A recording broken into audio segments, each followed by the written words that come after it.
Et on revient avec notre médecin référent ce matin, Fabien Guez, qui est médecin cardiologue à l'hôpital Ambroise Paré à Boulogne-Billancourt, sur les populations à risque, bien sûr. Oui, c'est ça. Rebonjour, docteur Guez. Bonjour. Donc tout à l'heure, on a vu à 7h10 avec vous les raisons de ces décisions, pourquoi il faut qu'il y ait du confinement et ne pas trop bouger. Parce qu'il y a des populations qui sont plus à risque. Alors, quelles sont précisément ces populations, Fabien Guez ?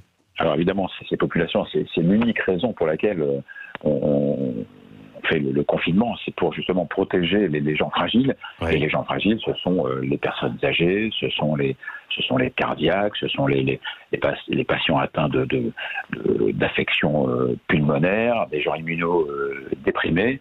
Ce sont ceux qui ont le plus de risques pas seulement de développer la maladie, mais justement d'avoir des formes graves et d'en mourir. Oui, c'est ça. Mais et les personnes qui sont globalement plutôt en bonne santé, qui sont un peu plus jeunes, est-ce que elles peuvent attraper, c'est ça le virus, mais pas forcément le développer, ou elles peuvent quand même le développer ? Oui, alors on n'est pas en présence du virus Ebola ni de la peste.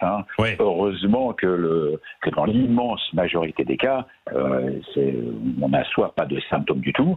C'est le cas présent, à mon avis, de plusieurs millions de Français qui sont déjà porteurs sains. Mais lorsque vous avez cette espèce de grippe, vous avez simplement un peu de fièvre, mal à la gorge, etc. Et ce n'est que dans très peu de cas, heureusement, dans 5% des cas, où une hospitalisation s'impose.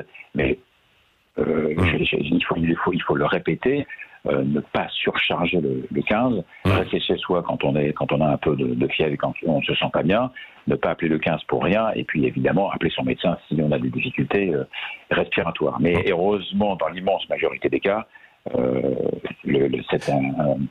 cette infection est plutôt bénigne. Oui, ce qu'on peut dire aussi d'ailleurs, c'est que à toutes les personnes, c'est qu'il faut se protéger non seulement donc contre le coronavirus, mais pour ne pas tomber malade d'une façon générale, pour ne pas qu'il y ait d'embouteillage et de confusion, quoi, que certains aient de la fièvre pour quelque chose qui est beaucoup plus classique, parce qu'on évidemment, il faut laisser la place à d'autres pathologies. Oui. Vous savez que il y a par jour 400 morts de maladies cardiovasculaires en France. 400 morts par jour. On ne comptabilise pas les morts, heureusement. Si on se mettait à comptabiliser toutes les maladies, ce serait plus que anxiogène. Mais il faut justement... Alors, il n'y a pas que le coronavirus, il y a des maladies, des épisodes aigus de maladies, il y a des infarctus, il y a des péritonites. Donc l'idée, c'est de ne pas surcharger les services d'urgence pour permettre à ces gens-là d'être aussi soignés. Ouais. Merci, docteur Guez. Chaque matin, vous serez avec nous pour répondre à ces questions. N'hésitez pas d'ailleurs, 0826 300 300, vous nous posez vos questions. On y répondra avec le docteur Guez ou d'autres spécialistes.